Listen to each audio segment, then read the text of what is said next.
An old man in a battered pickup truck. No one in town thought twice about him. He was quiet, polite, and kept to himself. But one night he was arrested for refusing to let police open a small wooden box. What they found inside triggered a response from the highest levels of the military and revealed a secret he had carried for 47 years. What was in that box? And who was this man really? Stay with us to the end of this incredible true story. If it moves you, please like the video and subscribe to support more stories like this. The house stood quietly at the edge of Prairie Hollow, a whisper of paint clinging to its weathered boards, the screen door creaking softly each time the wind changed direction. It wasn't much to look at, just four walls, a sagging porch, and a rusted tin roof. But for 79-year-old Elias Monroe, it was home. The kind of home that creaked when you walked, hummed in the heat, and remembered everything you tried to forget. Elias had lived in that house for nearly half a century, ever since he'd returned from over there, a place he never named out loud. To the folks in nearby Rustwood, he was known simply as Old Eli, a quiet man with a firm nod, a straight back, and the kind of eyes that told you he'd seen more than he cared to speak about. He wasn't known for conversation. He was known for presence. And for the truck. It was a 1964 Ford F-100, the color of faded denim, with more dents than smooth metal and an engine that groaned like an old man rising from bed. It was so much a part of the town that kids gave it a nickname, the Ghost Runner. No one remembered who coined it, but the name stuck to I whispered in awe and curiosity. That truck had outlived 3 mechanics and 2 mayors. And somehow, just like its owner, it kept going. Twice a week, like clockwork, Elias drove the Ghost Runner down County Road 12 into Rustwood. He'd stop at Clem's Market, pick up the same items, 2 cans of beans, a loaf of bread, black coffee, and a tin of tobacco, and pay with exact change. Always exact, never a word wasted, never a penny short. He'd tip his cap to the cashier and be gone again, swallowed by the pines and the quiet. No one asked questions. Oh, not because they weren't curious, but because with Elias, questions felt like trespassing. But on this particular Tuesday, the routine broke. Twilight had just begun its gentle descent across the horizon, casting a soft orange hue over the fields of prairie grass. Inside that old house, Elias stood at the kitchen table, his back straight, his hands trembling only slightly, just enough to notice if you were looking close. Before him lay a wooden box, hand-carved from maple decades ago. Its surface was worn smooth from years of polishing, and its edges were rounded, like something sacred passed down through generations. Beside it, an old cloth, navy blue and frayed at the seams, waited. With careful fingers, Elias unwrapped the cloth, revealing an object, something small, metallic, heavy with history. His eyes, faded but still sharp, softened as they looked upon it. There was reverence in his movement as he placed it gently into the box, followed by a folded letter, handwritten in a cursive so elegant it belonged to another era. The envelope bore no stamp, no address beyond 5 stark words. Precinct 12, deliver in person. He clicked the brass latch on the box closed and stood silently, letting the stillness of the house settle around him one last time. Then, with the solemnity of a man about to keep a sacred promise, he took the box, the letter, and stepped out into the cool evening air. The Ghost Runner coughed to life like it always had, the engine rumbling with the same hoarse breath it had since the Johnson administration. Elias settled into the worn seat, placed the box beside him on the passenger side, his only companion for the drive, and began the 46-mile journey into Mason County. No radio, no phone. Just the hum of tires on old roads, the rhythm of memory, and the sound of a promise rising from the grave of time. He passed old barns, fields that had long gone fallow, and fence posts leaning like tired sentinels. Night had fully arrived by the time he approached the county line. That's when he saw them. 2 cruisers, lights swirling silently like red and blue ghosts in the dark. He didn't flinch, didn't slow down until one of them pulled across the road, blocking the lane. A young deputy stepped out, flashlight in hand, and motioned for him to pull over. Elias complied. The deputy approached the truck with textbook form, one hand resting lightly on his hip, the other shining a beam into the cab. He couldn't have been older than 25, face still smooth, uniform crisp, voice just a shade too confident. "Evening, sir. License and registration, please." Elias nodded, slow and respectful, and reached into the glove box. The documents he produced were older than the officer expected. His driver's license, faded and curling at the edges, showed an expiration date that was still somehow valid. The photo, ghostly and grainy, was barely distinguishable. The deputy studied it. "What brings you out this way so late, Mr. Monroe?" Elias didn't hesitate. "Police business," he said, voice low, gravelly, and certain. The young man frowned. "Police business?" "Precinct 12. The flashlight beam wavered for just a moment. "You mind if I take a look in the vehicle?" Elias's hand moved gently toward the box beside him. "What's in this truck?" he said evenly. "Ain't for curious eyes, son. It's for the precinct. And only the precinct." The deputy's eyes narrowed. His fingers twitched toward his belt. "Sir, I need you to step out of the vehicle."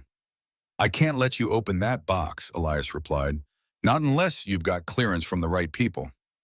A silence fell between them. Then the deputy stepped back, muttered something into his shoulder radio. Within minutes, 2 more cruisers arrived. Doors opened. Hands hovered near holsters. It had been 53 years since Elias Monroe had been surrounded like this. And still, his voice didn't waver. "I made a promise," he said softly, almost to himself. "I'm not about to break it. Not now." As handcuffs clicked around his wrists, his gaze never left the horizon, the direction of Precinct 12. The direction of closure, of honor, of history waiting to breathe again. What the officers didn't know, what they couldn't possibly have imagined, was that the man they had just detained was once known by another name. A name spoken only in rooms with locked doors and secure codes. They just intercepted the final mission of Commander Elias Monroe. Inside the station at Precinct 12, the night was like any other. Officer Riley McCall, a third-year cop with a passion for black coffee and old detective novels, leaned back in his squeaky chair behind the front desk. The scanner crackled with static and half-hearted chatter.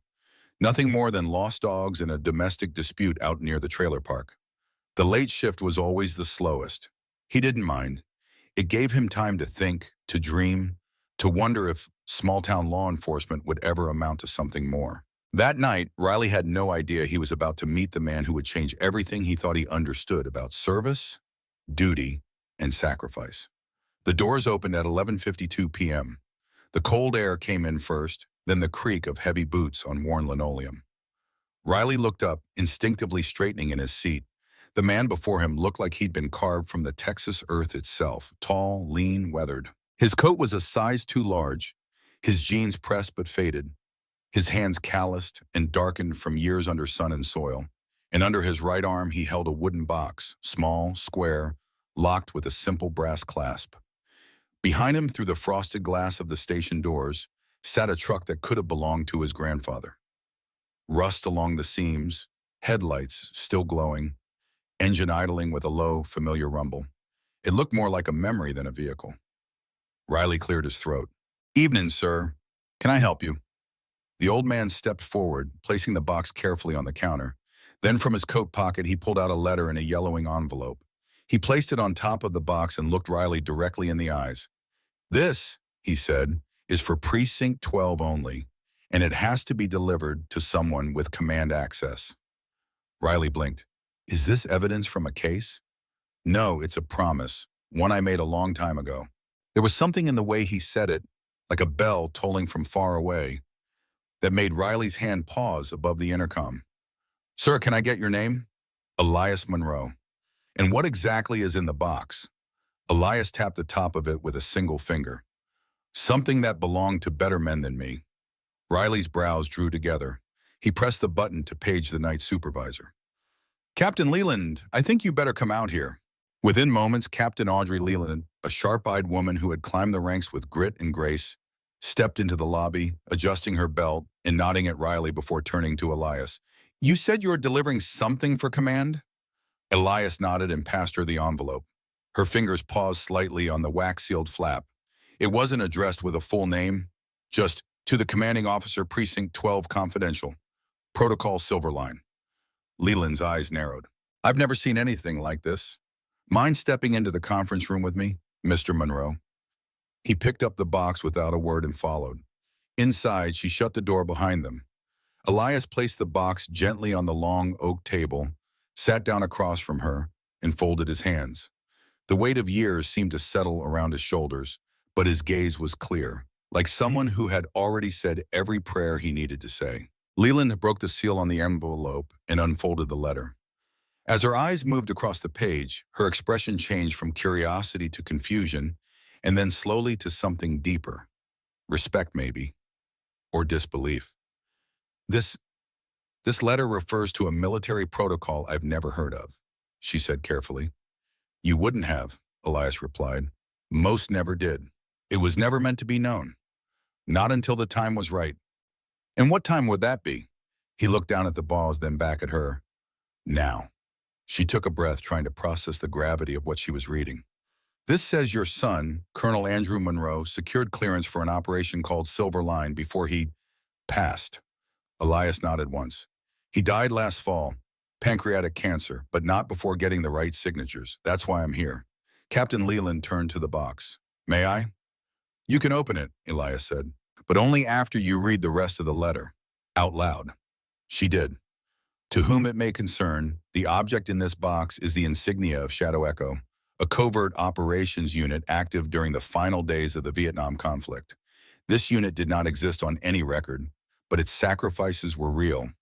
The emblem you hold contains embedded documentation in a coded registry of those who served and those who died during the final mission of Firebase Indigo, 1975. My father, Commander Elias Monroe, was the unit's commanding officer and the sole survivor of that mission. For 47 years, he has kept his promise to the families of the fallen, to one day return the emblem and secure formal recognition for those who were lost. The protocols for Operation Silver Line have now been declassified. Please honor this delivery with the dignity it deserves. Colonel Andrew Monroe, U.S. Army Intelligence, return. When Leland finished reading, her hands trembled slightly as she removed the lock. The lid opened with a soft creak. Inside, resting on dark velvet, was a piece of metal no larger than a deck of cards. But it wasn't just any emblem. It was unlike any she'd seen. Ornate, almost ceremonial, with strange etchings that glinted under the harsh fluorescent lights. There were markings along its edges, an encryption pattern she didn't recognize, but that unmistakably hinted at a depth of secrecy rarely spoken about. Elias spoke quietly, his voice low but steady. It's been sitting in that box since 1975. Hidden, protected, because it was never supposed to exist. But now it can finally go home. Captain Leland leaned back in her chair, overwhelmed. This is above my clearance level, Mr. Monroe. I'm going to have to notify higher authorities. I hope you understand. Elias gave a tired smile. That's the plan. And just like that, the machinery of the country, quiet for nearly half a century, began to move again. Calls were made, systems were triggered, flags buried deep in databases were raised. Within 30 minutes, Precinct 12 was no longer just a small town station in southern Texas. It was a point of contact for a covert history long buried under red tape, denial, and silence. Outside the conference room, the night still hummed with routine. But inside, the air had shifted. Something sacred had been unwrapped. Something that didn't belong to museums or books, but to memory and soul. And as the first echo of sirens approached from the far hills, not from local police, but from military motorcades that answered to no county, Captain Leland sat quietly across from Elias Monroe, a man who had carried not just a mission, but the weight of remembrance for nearly 50 years. She looked at him differently now, not as a suspect, not even as a veteran, but as a keeper of promises. The road into Mason County was long, flat, and forgotten by time. Fields of brittle grass stretched on either side, swaying in the cold breeze beneath a sky the color of gunmetal. Out there, the silence wasn't peaceful. It was patient, like something waiting.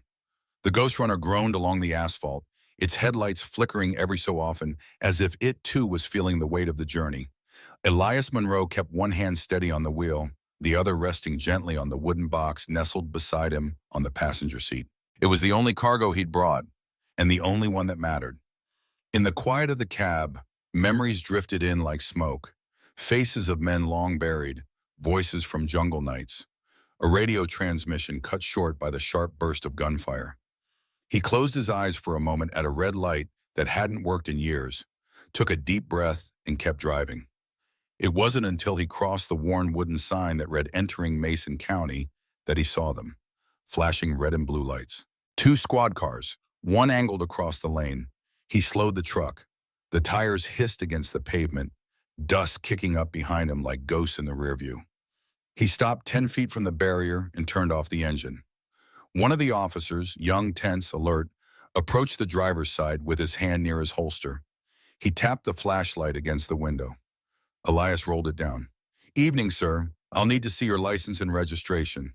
Elias nodded slowly and reached into his coat pocket, retrieving a wallet so worn the leather had split at the edges. The ID he handed over had a faded photo, the edges soft from time, but it was valid, legal. The officer squinted at it. "Elias Monroe, what brings you through this stretch so late at night?" Elias looked him in the eye, calm and steady. "Precinct business, important delivery." "What kind of delivery?" "Confidential." The officer didn't like that answer. His eyes narrowed, lips pursed. "Mind if I take a look in the back of your vehicle?" "Yes, I do," Elias said firmly. "Sir, the contents of this vehicle are not subject to inspection. They are protected under Protocol Silver Line." That caught the officer off guard. "Protocol what?" "You wouldn't have clearance." The radio on the officer's shoulder crackled with static. He stepped back and murmured into it. Elias sat still, his hands on the steering wheel, the hum of silence wrapping around him like an old coat. His heartbeat was slow. He had been in tighter spots. He had once crawled 5 miles through mud with a man bleeding out on his back. This wasn't pressure. This was the cost of keeping your word. A second squad car pulled up behind him. Then a third. The red and blue lights spun slowly, washing over the truck like a silent alarm. In moments, 4 officers stood outside, tense, unsure of what they were dealing with. "Sir," the first officer said, stepping forward again, "we need you to exit the vehicle, now."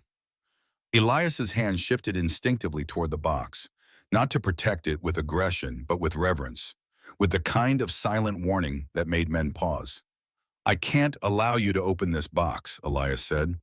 "Not unless you're under federal authority. It contains material restricted by defense protocol." The officer's posture stiffened. "Sir, that sounds like a threat." Elias raised one hand slowly. "No threat, just a truth." Behind the line of patrol teams, a fourth vehicle arrived, a marked sheriff's truck, with Deputy Kyle Barron, 30 years old and still carrying the eagerness of a man trying to prove himself. He walked up fast, gesturing to the scene. "What's the situation?" "Non-compliant driver, won't let us search his vehicle.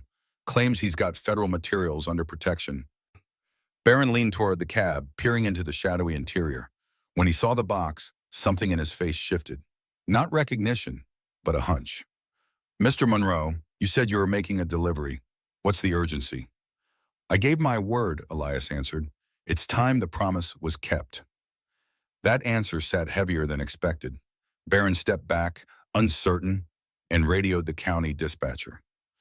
"Yeah, I've got a vehicle detained with a driver refusing search. Claims to be carrying federal property, something called Protocol Silver Line. Ever heard of it?" The dispatcher hesitated. Then, "Negative, deputy. No such protocol in the system." "Send it up the chain. Let me know what you get." Barron clicked off the radio.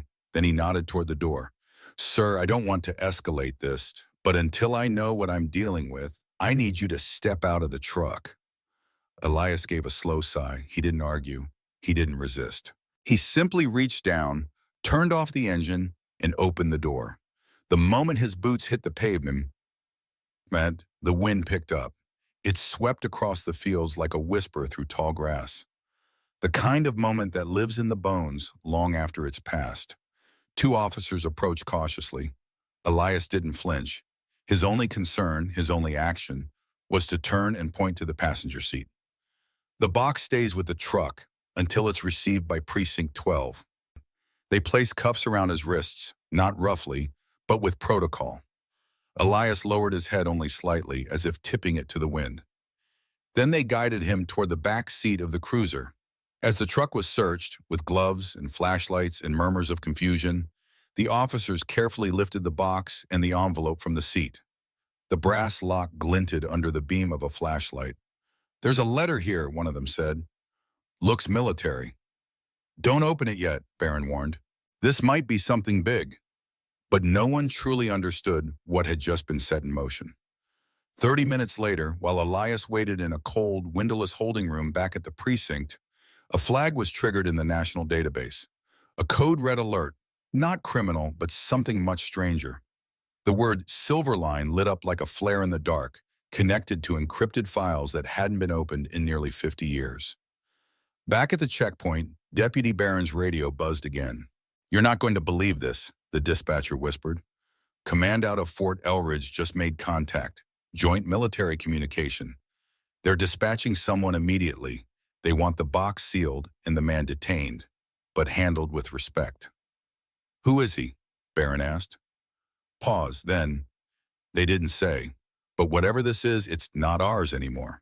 At 12:11 a.m., far in the distance, the dull sound of engines began to rise. Not loud, not fast, but deliberate, controlled, intentional. 6 matte black SUVs crested the ridge like shadows slipping from the earth. No sirens, no announcements, just the faint hum of power and purpose. As they pulled into the precinct lot, headlights shut off in unison. Doors open, boots hit gravel. Uniformed figures fanned out, silent, coordinated, surgical. This wasn't a response team. It was a retrieval unit. Inside, Captain Leland stood in the hallway watching it all unfold, her hands still lightly shaking from the weight of the letter. She turned to her officers and spoke in a voice low but unwavering. "Stand down. Whatever you thought this was, it's not. We're part of history now. Let's not be on the wrong side of it."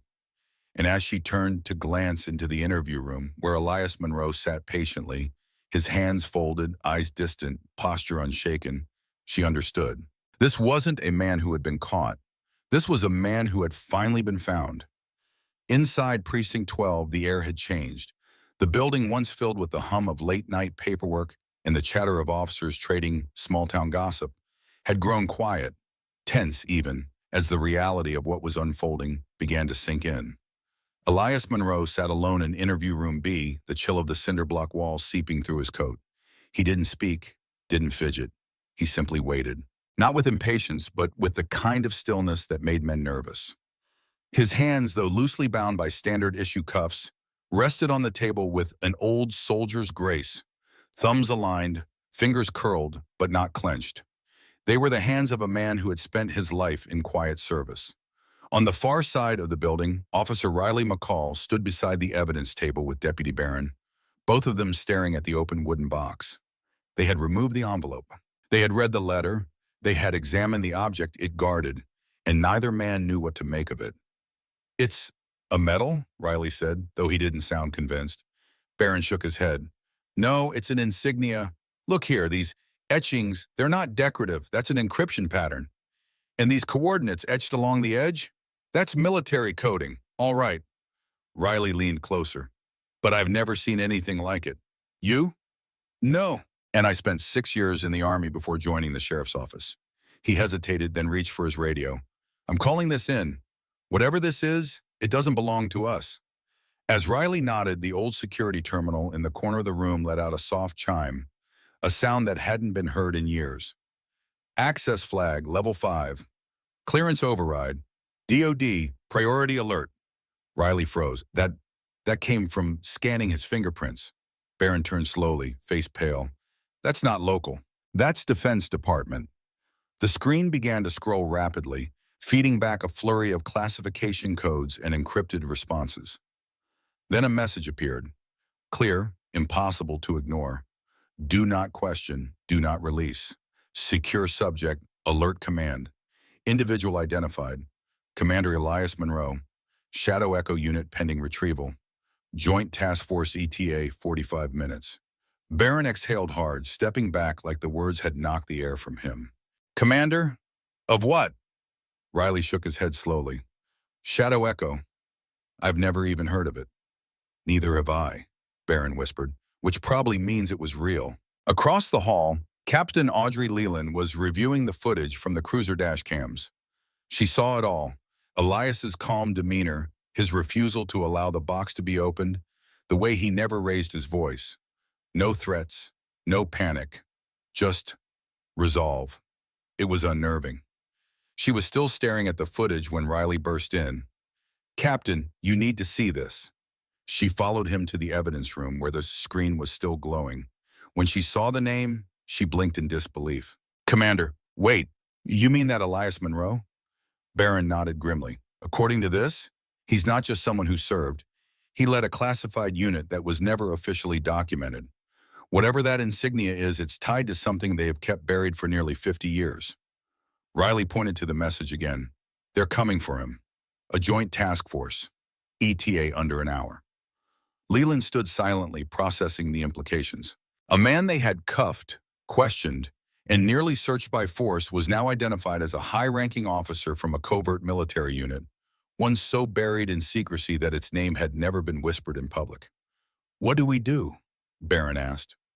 Leland looked toward the hallway where Elias sat in silence, then back at her team. "We treat him with the respect he's earned. Get those cuffs off him, now." The door creaked open gently.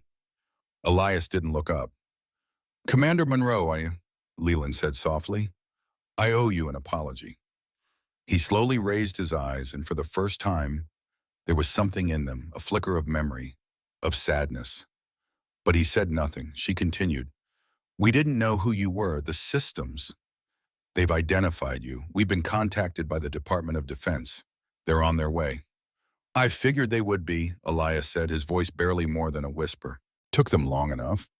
She hesitated, then moved to his side, gently removing the cuffs. "You're not in custody anymore. You're under protection. If there's anything you need, coffee, food." He offered a faint smile. "Black, no sugar." Leland stepped back. "Right away." 30 minutes later, the precinct had become a fortress of nerves. The officers stood in uneasy clusters. Some whispered, some simply stared out the windows, waiting. The rumor had spread. The old man in the truck was someone important, more important than any of them had ever dreamed. Riley leaned against the reception desk, trying to process it all. How does a man like that live right under our noses for so long? No fanfare, no medals, no books written. "Some warriors don't need parades," Barron said quietly. "They just keep their word." The atmosphere grew heavier with each passing minute. Phones stopped ringing. Conversations hushed. Then, precisely at 12:01 a.m., the silence broke. A distant rumble. Then lights, dozens of them, cresting the ridge. Not red and blue. White. Unmarked. Silent. A convoy of 6 matte black SUVs moving in formation swept across the parking lot and came to a synchronized stop. Not a single door opened until the last engine died. Then, as if on cue, they emerged. Military personnel, uniformed, silent, precise. One figure stood out, an older man with silver hair and a chest full of commendations. General Marcus Langford, a name whispered in corridors of power, stepped through the front doors like he belonged there. "I'm here for Commander Elias Monroe," he said to the front desk officer. "Captain Leland is expecting you," came the stunned reply. General Langford was led directly to interview room B, where Elias stood when he entered. They stared at each other, two men who had once shared the same war, though not the same path. Then the general stood at attention and saluted. "Commander Monroe," he said, his voice thick with emotion. "It's an honor, sir." Elias returned the salute, crisp and flawless, as if no years had passed between the last and now. "The honor is theirs," Elias said. "I came to keep my word, that's all." Langford nodded. "And tonight, Commander, we came to keep ours." In the dim light of Precinct 12's conference room, the wooden box sat open on the center table, its velvet-lined interior cradling a symbol too heavy for words. Officers gathered around the room, their uniforms crisp, their expressions solemn. The emblem inside glinted with the faint blue tint of nightfall filtering through the blinds. It was unlike anything they had seen. Military, yes, but not standard issue. And etched around its edges in minute, almost invisible lettering was a code that meant everything and nothing to those without clearance.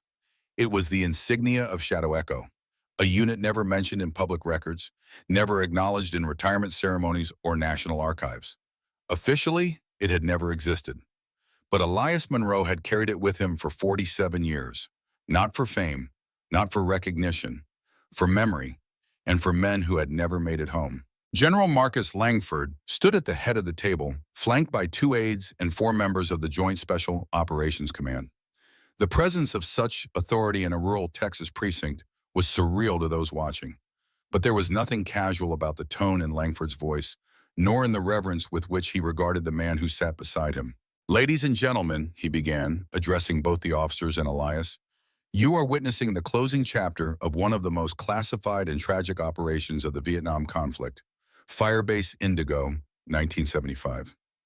No one spoke, not even Captain Leland, who stood to one side, arms crossed tightly, her face unreadable. Shadow Echo, Langford continued, was a deep penetration unit deployed in the final weeks of the war, tasked with evacuating high-value civilian and intelligence assets from collapsing positions.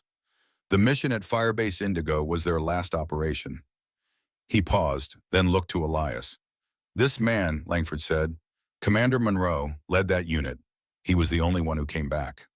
Elias didn't shift. He kept his eyes fixed on the table, where the insignia lay. Langford went on. "The emblem you see before you isn't just ceremonial. It houses encrypted microfilm, recorded under combat conditions, containing operational logs, unit rosters, and communications from the final extraction." A quiet gasp escaped from one of the younger officers at the back of the room. Langford noticed but said nothing. He'd seen that look before, the dawning realization that history wasn't just found in books. Sometimes it walked in unannounced, wearing denim and driving a rusted truck. "The mission," Langford said quietly, "succeeded in evacuating 37 non-combatants, but it came at the cost of 11 lives. Those men were never officially acknowledged. Their names were buried under black ink and red tape. Their families were told nothing." His gaze softened as he looked at Elias again.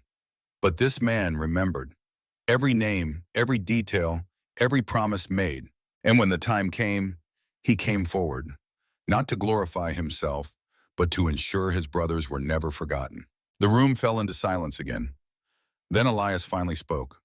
"I wasn't the best soldier," he said. His voice was low, even. "Not by a long shot, but I was theirs, and they were mine. We had a code.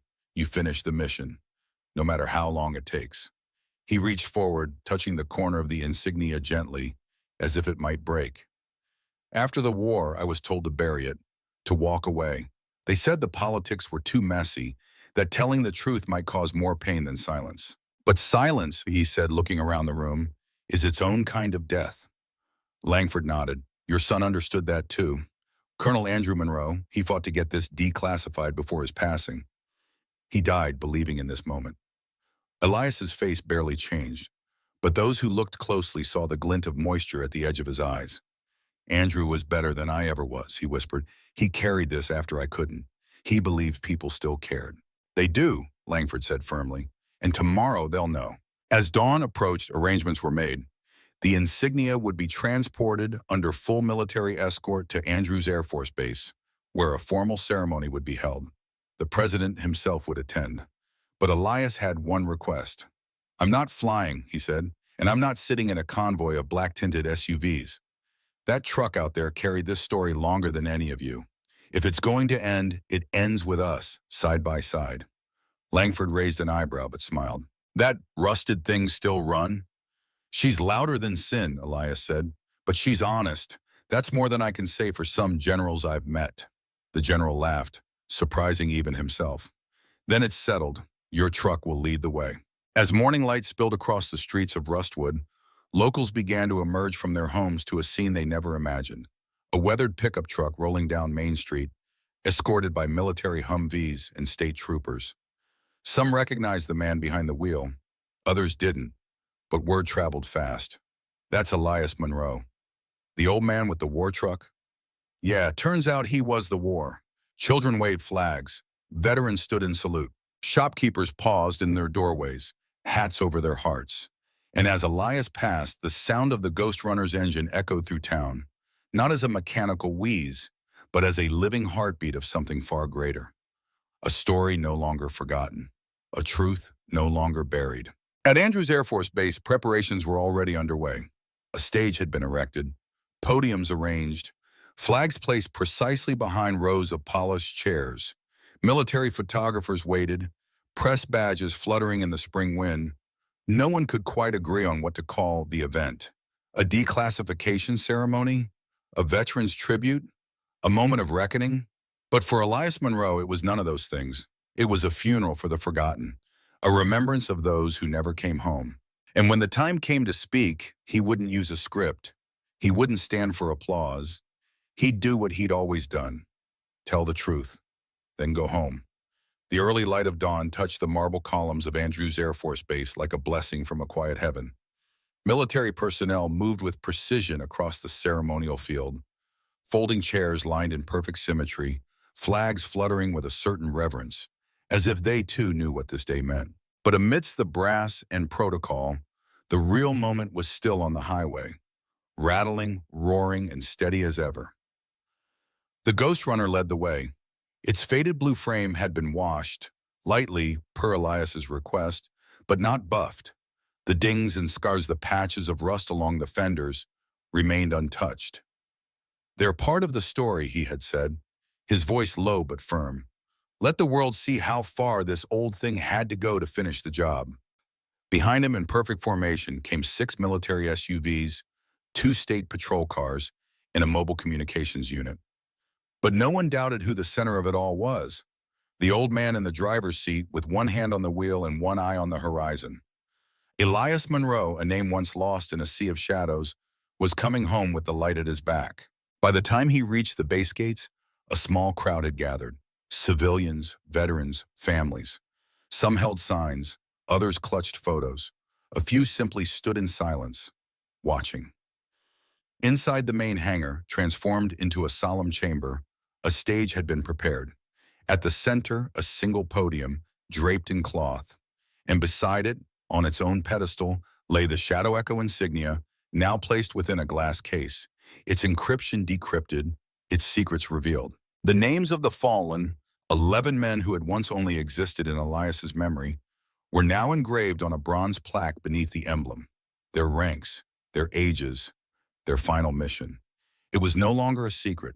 It was a story written in honor. As Elias stepped from his truck, dressed not in a sharp uniform but in his Sunday best, pressed slacks, a wool blazer, a black tie, General Langford met him with a firm handshake. "You ready, Commander?" "I was ready 47 years ago," Elias replied. "The world just took its time catching up." Langford nodded, a slight smile in his eyes. The brass band began to play a soft, slow rendition of Eternal Father, Strong to Save. And with that, Elias walked down the center aisle of the assembled crowd, not with ceremony, not with swagger, but with a quiet dignity that made grown men rise to their feet. When he reached the podium, the crowd hushed. Cameras flashed. Soldiers stood at attention. Elias looked down at the microphone. Then he looked up, and he began. "Thank you for coming," he said simply. His voice was aged but steady, like a river that had worn down stones. "I'm not a man of speeches. I never liked being the one up front. That honor belonged to my boys, the ones I served with, the ones I left behind, the ones this story is really about." He turned slightly, gesturing to the glass case beside him.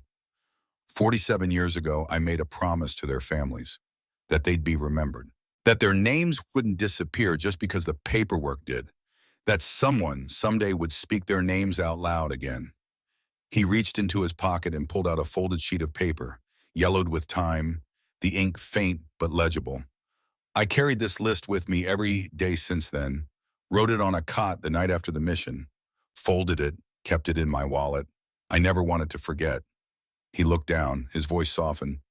"Staff Sergeant Jerome Miles, Corporal Daniel Hayes, Private First Class Leland Torres, Lieutenant Michael Keene, Sergeant Alonzo Franks, Specialist David Zhu, Corporal Marcus King, Technician Second Class Nolan Greer, Sergeant Samuel Dean, Lieutenant James Skip Holloway, Private Emmanuel Clay." He looked back up, the air thick with reverence. They were real. They were brave. They were my family. And today they're finally home. No one breathed. "You don't carry a promise like that for this long because you have to," Elias said. "You carry it because you should, because honor isn't in headlines or in medals. It's in the quiet things. the unspoken things, the moments no one else sees. It's in doing the right thing when no one's watching and still doing it when everyone forgets. He paused. This box, this insignia, it was never mine. It belonged to them. I just held on to it long enough for the world to be ready. A soft wind blew through the hangar, rattling the corners of flags and scarves. Some men wept. Others simply bowed their heads. Elias looked out at the crowd. If you leave here today and remember one thing, let it be this. The measure of a life isn't what it achieves, but what it keeps sacred. And I kept them sacred. He stepped away from the podium. He didn't bow, didn't wave, just walked back to his seat beside General Langford and nodded once. It was done. The ceremony ended with the reading of the names again, this time by surviving family members who until recently had no grave to visit, no tribute to cling to, children of the fallen, grandchildren, wives whose wedding photos had long since faded. They came forward one by one, placing a small white rose beneath the insignia case. Some kissed the glass. Some whispered, "Thank you." But all looked to Elias Monroe with eyes full of reverence, not for the soldier he had been, but for the man who never forgot. Outside, as the sun reached its noon peak, Elias stood beside his truck again. His back was straighter now, his shoulders lifted by something unseen. The insignia was to be enshrined in the National Military Archives, alongside the code and decrypted film Andrew had fought to unlock. But Elias, he just wanted to go home. "You sure we can't offer you a ride, Commander?" Langford asked. Elias patted the hood of the Ghost Runner. "She's been with me this long," he said. "Let her finish the trip." Langford chuckled. "Fair enough." As Elias climbed into the truck, cameras clicked. Reporters shouted questions. The president, standing to the side, gave a respectful nod, but said nothing. He didn't need to. Sometimes the best tribute is silence. As the truck rumbled down the base road, an unofficial escort formed behind him. Officers on motorcycles, 2 Humvees, and even a few civilian cars filled with families who didn't want the moment to end. They didn't cheer.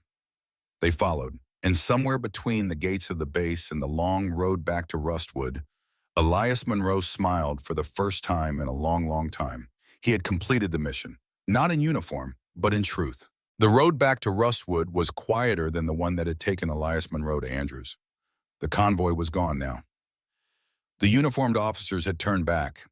The crowds had thinned, but the Ghost Runner carried something it hadn't the day before. Peace. The engine's hum was the same. The bumps in the road unchanged, but Elias felt lighter, like a stone he'd carried beneath his ribs for half a century had finally been laid down. As he turned onto the familiar dirt path leading to his small wooden home, the world looked different. Or maybe he did. He parked the truck in its usual spot, cut the engine, and sat there for a moment. The birds still sang, the wind still creaked the porch swing. His house hadn't changed, but something in the air told him it would never be the same again. That Sunday morning, Elias walked into town for the first time since the ceremony. He wore a simple flannel shirt and the same worn boots he had had for years. But this time, when he passed the bakery, the young woman behind the counter stepped outside with a cup of coffee and offered it to him with both hands. "Thank you, sir," she said, eyes shining. He nodded and took it, unsure what to say. At the grocery store, Mr. Whitaker, the owner, rang up Elias's usual items, beans, bread, and coffee, but shook his head when Elias reached for his wallet. "No charge today," Whitaker said, voice soft. "It's a small town. We remember what matters." And at the town square, where once the kids had snickered and pointed at the Ghost Runner, they now stood still, saluting as he drove by. No fanfare, just respect. But the most moving moment came the following week. It was a Tuesday early afternoon, when Elias heard the sound of unfamiliar tires on gravel outside his house. He looked out the window and saw them. 3 cars, a van, and a motorcycle parked in front of his home. Families, strangers, yet somehow not strangers at all. He stepped outside, wiping his hands on a rag, unsure of what to expect. The first to approach was a woman in her 60s with silver hair and gentle eyes. She carried a faded photo in a plastic sleeve. "You don't know me," she began, "but my brother was Marcus King. I never got to say goodbye." She held the photo out to Elias. He took it, his eyes settling on the young man in uniform, grinning on the deck of a ship. I remember that smile, Elias said. He had it the night we flew out. He was cracking jokes right until the very end. Her hands trembled. She stepped forward and hugged him. I've been waiting 47 years to hear someone say his name like it mattered, she whispered. Behind her, others followed. A teenage boy whose grandfather had died at Firebase Indigo. A middle-aged couple holding a shadow box of medals that had never been explained. A young mother named Janine, whose father had died before she was born. Lieutenant Michael Keene. My mother never talked about it, Janine said. She was told it was classified. I found the letter you sent her after the war. I've read it 100 times. Today, I just wanted to look you in the eye and say thank you. Elias nodded, voice caught in his throat. He opened his home to them, and for the rest of the day, it was filled with laughter, tears, and remembrance. They shared stories and pictures, ate cornbread and chili from Elias's old crock pot. The kids played out in the yard, never quite understanding what tied them all together, but somehow feeling it anyway. Before they left, the group gathered by the old truck and took a photo. No one posed stiffly, no one smiled for the camera. They just stood close, shoulder to shoulder, surrounding Elias, their arms either folded in memory or placed on each other's backs. A living memorial captured in a single frame.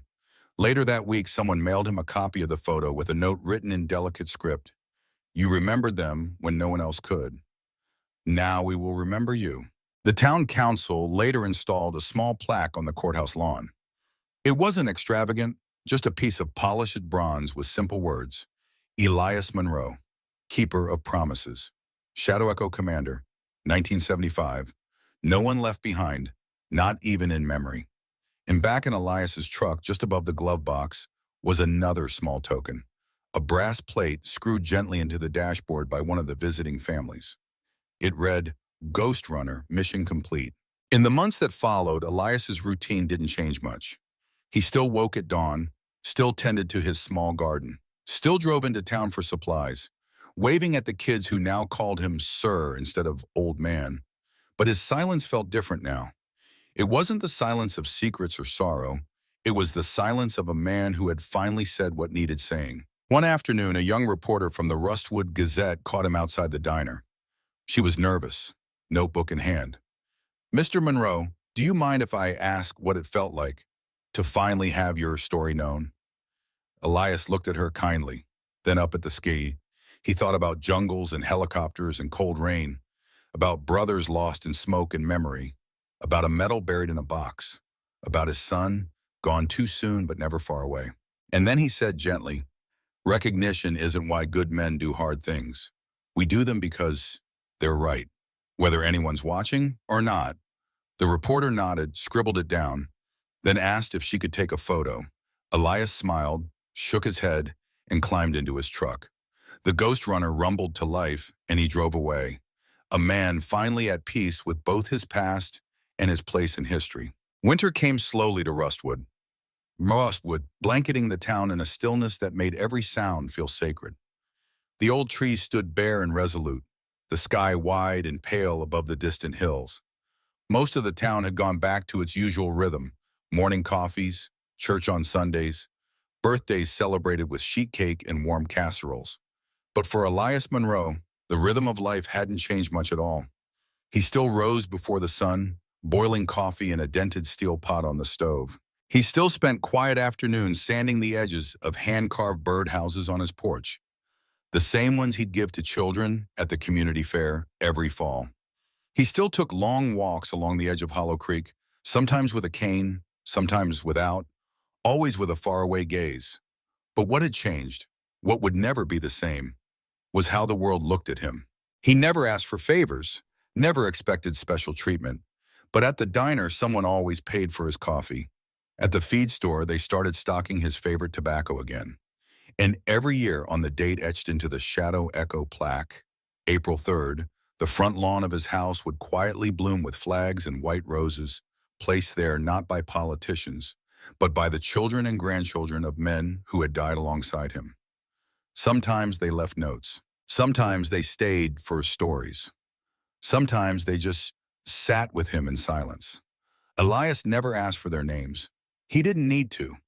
When someone arrives with reverence in their eyes, you know who they are. One afternoon in late November, Elias sat on the edge of his porch, a wool blanket across his lap, watching the sun melt into the tall grass. A boy from up the road, Caleb, 9 years old and curious as a squirrel, approached with a sketchbook in his hand. "Mr. Monroe?" Caleb asked shyly. Elias turned, smiling softly. "Mind if I draw your truck? Long as you don't draw it prettier than it is." Caleb grinned and got to work, sitting cross-legged in the dirt. After a while, the boy looked up and asked a question so simple, so honest, it nearly stole the breath from Elias's chest. "Were you scared?" Elias took a long time to answer. He looked out at the horizon again before speaking. "Sometimes," he said, "not of dying, but of forgetting. That scared me more than anything." Caleb frowned. "Forgetting what?" Elias reached down and tapped 2 fingers gently against his chest. "The people I left behind. The ones who gave everything so the rest of us could come home. I didn't want to forget their names, their stories, their faces." "Did you?" Caleb asked. "No," Elias said, "I didn't." That night he sat by the fireplace, the house quiet except for the occasional pop of burning wood. He took out a small leather journal, weathered, its pages yellowed, corners curled like old paperbacks. Inside were handwritten names, dates, fragments of memories jotted down in careful cursive. 1 page for each of them. Not grand stories, just details. The kind you remember after war strips everything else away. Franks loved cornbread with honey. Said it reminded him of home. Dean had a daughter, Evelyn. Always showed me her picture before we geared up. Ju used to sing under his breath. Soft, but always on key. Skip Holloway was afraid of silence. Always filled it with stories, real or not. Elias ran his fingers over the page like one might over a gravestone. He didn't cry.